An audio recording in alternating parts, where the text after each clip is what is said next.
In a dark city controlled by the evil Van der Kooi family, once a year, the head of the family, Hilda, selects 12 citizens she dislikes for an event called the Culling. These 12 are publicly killed on live TV. Boy is a child who lives a simple life with his quirky mother, likely part of a resistance, and his sister Mina. They spend time together at the arcade or watching TV and eating cereal. Mina dreams up wild plans, like robbing a bank to escape the city, and defiantly flips off Hilda's statue. Tragically, Boy and Mina are chosen for the Culling. Boy witnesses Hilda kill his family, leaving him injured and left for dead in the jungle. The shaman finds him and nurses him back to health, but Boy is left permanently deaf and mute. He adopts the voice of his favorite video game character for his thoughts. The shaman trains Boy intensely to seek revenge on Hilda, teaching him martial arts, strength training with a statue's head, and how to use weapons. Boy endures tough challenges like being buried in mud and surviving on bugs through a bamboo stick. If Boy emerges from the mud too soon, the shaman scolds him and makes him go back in. Boy takes care of all the chores at their home and spends time with his only friends, 2 beetles. The shaman grows his own food, which isn't enough, frustrating Boy. Sometimes at night, the shaman gives Boy drugs that make him see things and remember his past, so he stays focused on his goal. But often, Boy sees strange things around him instead. Sometimes Boy goes to the city to practice lip reading, and if someone bothers him, he shows them a note explaining his situation. He keeps seeing Mina everywhere because he can't move on. Over the years, Boy pushes himself hard in training and becomes a strong young man as the exercises get tougher.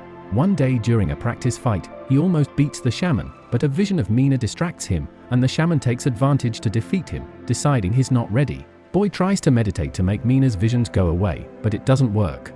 On his next trip to town, Boy meets a girl selling flowers who flirts with him and gives him a flower. Their moment is interrupted when government soldiers arrive, chasing people to select 12 for the next culling. Amid the chaos, Boy sees Gideon and Glenn, members of the Van der Kooi family, triggering a memory from his childhood when he and Mina witnessed Gideon killing a rebel in their home. After gathering everyone in the square, Glenn gives a speech to announce the 12 chosen for the culling. He starts mistreating a poor family, and a woman in the crowd stands up to him. In response, Glenn shoots her, causing chaos.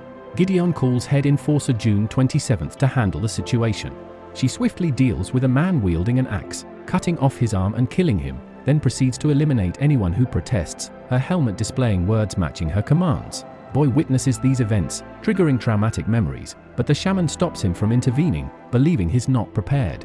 In the end, only 6 people are left for the culling, disappointing Glenn, who scolds June 27th. She refuses to take children, leading to a sign language argument with Boy. Against the shaman's orders, Boy runs across rooftops to follow the group. They get stuck in traffic, and Boy sneaks into a car trunk with a corpse. At a warehouse, Boy emerges and overhears Melanie scolding his relatives for only capturing 6 people. She instructs Gideon to grab 6 more from the streets. Suddenly, Boy sees a hallucination of Mina and argues with her mentally, losing focus. He accidentally reveals himself to Glenn, who sends guards after him. Boy hides Mina in a locker, grabs a gun, but remembers the shaman's teachings that he himself is the weapon. Boy, driven by a desire for revenge, emerges and confronts soldiers in a fierce battle. Using his fists, a knife, and their own weapons, he takes down each soldier one by one. He shields himself with a body and receives a gun from Basho, although it initially has no bullets. After acquiring a loaded gun from a fallen soldier, Boy shoots several enemies and teams up with Basho, who offers to help if Boy frees him from his chains. Boy releases Basho, continues the fight, and eliminates more soldiers while Basho stays out of sight. With his remarkable skills, Boy defeats all but one persistent soldier. They engage in a tough struggle, and despite losing an arm, the soldier refuses to give up. Boy finally incapacitates him by cutting off his legs. Basho celebrates their victory, but suddenly, Glenn attacks them. Though Glenn misses his shots, Basho retaliates and injures Glenn. Boy considers finishing Glenn off, but Basho suggests interrogating him for information. Glenn reveals that Hilda hosts an annual party at her mansion before the culling. Despite Glenn's offer to assist them, Basho takes matters into his own hands and eliminates Glenn. Leaving the area, Boy notices a figure watching them from a distance. Basho leads him to the Resistance's hideout, only to find it deserted. Suddenly, Benny aims his gun at Boy, but lowers it when Basho vouches for Boy. Benny explains that soldiers attacked and killed all the rebels except him. Boy struggles to understand Benny's dialect as he speaks. Basho learns about his girlfriend's death and breaks down, with Boy comforting him. They make a plan to infiltrate a party, but Boy keeps getting distracted by memories of Mina, including a childhood drawing he still carries. Despite not fully understanding the final plan explained by Basho and Benny, Boy agrees while feeling guided by Mina's presence in his mind. Armed with weapons, they drive to a mansion in a van. They subdue guards and even a chef, whose uniform Boy uses to sneak into the party. Unfamiliar with kitchen duties, Boy clumsily wanders until he spots macaroons, a new discovery for him. Basho, disguised as a guard, reminds Boy to stay focused. Seeing Hilda nearby, Boy's desire for revenge grows. He pretends to be a chef and enters the kitchen, discarding the uniform. Mistaken for an intruder, kitchen staff attack him. Boy uses kitchen tools in a fight, then grabs a butcher's knife and heads to the dining hall. Inside, he fatally wounds a guard before confronting someone at the head of the table, whom he mistakenly beheads. Boy celebrates, believing he has killed Hilda, only to discover it's the wrong person. Suddenly, Gideon arrives with his guards and reveals that the people at the table are actors, set up each year to trap foolish resistance members. Boy tries to capture Gideon with his own gun, but June 27th strikes him from behind, causing him to lose control. A brutal fight ensues between Boy and June 27th, with both using anything they can find as weapons. They tumble out of the dining room, and Boy manages to knock June 27th's helmet off during the struggle. Mina's appearance distracts Boy momentarily, allowing June 27th to push him over a railing and knock him unconscious. While unconscious, Boy dreams of painful memories from his past, his mother and sister's execution, losing his ability to speak, and being hung from a tree. He recalls how the shaman rescued him and prepared him for revenge in the jungle. When Boy wakes up, he finds himself tied to a chair, and June 27th punches him, demanding to know where to find the shaman. Boy silently curses at her, prompting her to throw an axe dangerously close to his head. Gideon intervenes, dismissing June 27th and taking charge. He admits his weariness with torture and the annual culling, offering Boy a cigarette and explaining that Hilda has become paranoid and ruthless after years in seclusion. Gideon confesses they are no longer fighting enemies, but innocent people. He proposes ending it all if Boy hands over the shaman, but Boy refuses, prompting Gideon to hit him. Suddenly, Melanie entered the room and painted Boy's lips, announcing him as the main star of the upcoming culling. Shortly after, Boy found himself tied up in a studio with a shock collar around his neck. He asked his hallucination of Mina why he didn't kill June 27th, but got no clear answer. The bizarre show began with Hilda appearing on stage, clearly paranoid and ignoring the teleprompter. When she spotted a shadowy figure in the audience, she pulled out a gun. Melanie quickly ordered guards to remove Hilda from the stage. Remembering that Gideon had hidden a scalpel in his pocket, Boy began cutting his ropes. Meanwhile, Melanie announced that this year's culling would have a winter wonderland theme with strange characters like cereal mascots and demonic elves. Disguised people started killing the 12 participants in gruesome ways, covering the fake snow with blood. During the chaos, one attacker focused on Boy. Despite being tied up, Boy managed to trip them with a swift leg movement. After freeing himself, Boy tried to reach the stage, but Melanie activated his shock collar, making him helpless. For demonic elves held him down for a goat-headed man with a hammer to execute him. Unexpectedly, the goat-headed man turned against his allies, striking down one of the elves instead. He quickly defeated the others and removed his mask to reveal himself as Basho. Suddenly, Benny burst into the room, shooting wildly and causing panic among the crowd. Melanie cut the transmission as Gideon watched on with satisfaction. Amidst the chaos, Benny continued to eliminate any remaining threats, while Basho explained how they had sneaked in disguised as soldiers to find Boy. Boy struggled to understand Benny's words, imagining comical scenes with flowers and strange animals. Benny then gave Boy a special weapon, a brass knuckle gun that fired bullets when punched. The trio swiftly engaged the enemies, defeating them with ease. Behind the scenes, Melanie realized Gideon's plan and aimed a gun at him, leading to a tense standoff. The battle intensified as Boy used the knuckle gun to take down a serial pirate mascot and even threw a carrot from a snowman. When Boy ran out of bullets, Benny tossed him a clip, allowing him to reload and continue fighting. During the skirmish, Boy saw Mina, who seemed frightened by his actions.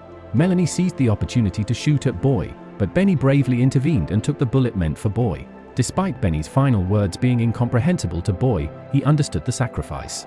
Basho retaliated against Melanie, who managed to shoot him down before targeting Boy again. In a daring move, Boy used a pineapple mascot as a shield, rolling it towards Melanie to knock her down and capture her.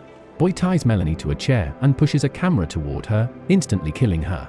After checking on the weakened Basho, Boy and Basho press on through the hallway, encountering more guards. Despite Basho struggling to walk, Boy continues to fight fiercely, driven by memories of his family's death and his thirst for revenge. After a brutal fight, all the guards are defeated. Boy then realizes Basho has succumbed to his wounds. Nearby, Boy finds Gideon, also wounded by Melanie. With his last strength, Gideon gives Boy a key card to access Hilda's bunker. As Boy prepares to end Gideon's suffering, Mina appears as a hallucination, urging him to spare Gideon. Boy finally confronts the illusion of Mina, telling her she's gone and he doesn't need her anymore. The hallucination fades, and Boy fulfills his intent by killing Gideon. Boy proceeds to the elevator with the key card. Hilda appears on the screen, mocking Boy and predicting his failure. Boy shows Hilda a drawing Mina made, declaring his purpose is for her memory. This causes Hilda to abruptly end the communication. The elevator takes Boy down to the bunker. To his surprise, the guards do not shoot him. June 27th escorts Boy to the main room, where he sees family portraits that include himself and Mina as children. Hilda rushes to embrace Boy, apologizing for not recognizing him sooner, and reveals a shocking truth: Boy and Mina are actually her children. She explains the events that led to their separation. As Hilda reveals more, Boy's memories start to return. He realizes he wasn't a victim at the culling, he was a participant. The real victims were the shaman, his son, a woman he thought was his mother, and her daughter. Hilda pressured Boy to shoot the gun and kill, but he only succeeded in killing the children and the woman before experiencing a breakdown. His shooting became unpredictable, causing panic among everyone, which allowed the shaman to escape.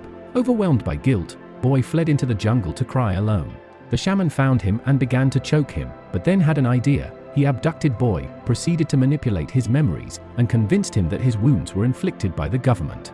The shaman mutilated Boy by cutting out his tongue and burning his ears to make him more compliant. Returning to the present, Hilda disclosed that Boy had been murdering his aunts and uncles. She also unveiled that June 27th was, in fact, Mina. Shocked, Boy fell to his knees as Hilda demanded proof that her son still existed within him, slapping him when he did not respond. Concluding that this was no longer her son, she instructed Mina to kill him. Seeing Boy as a different person, Mina began to assault him and prepared to deliver a fatal blow with her axe, but hesitated when Boy raised his hand. Recalling a past memory with a statue, Mina turned and fatally struck her mother instead. An alarm was triggered by another family member, prompting the siblings to flee and engage in combat with oncoming soldiers. Working together seamlessly, they swiftly dispatched any opposition. However, their progress was impeded when 3 guards armed with heavy weapons appeared, resulting in Mina sustaining a wound. After regrouping with Boy, they teamed up again to confront another soldier, using him as a shield to make their way through the corridor.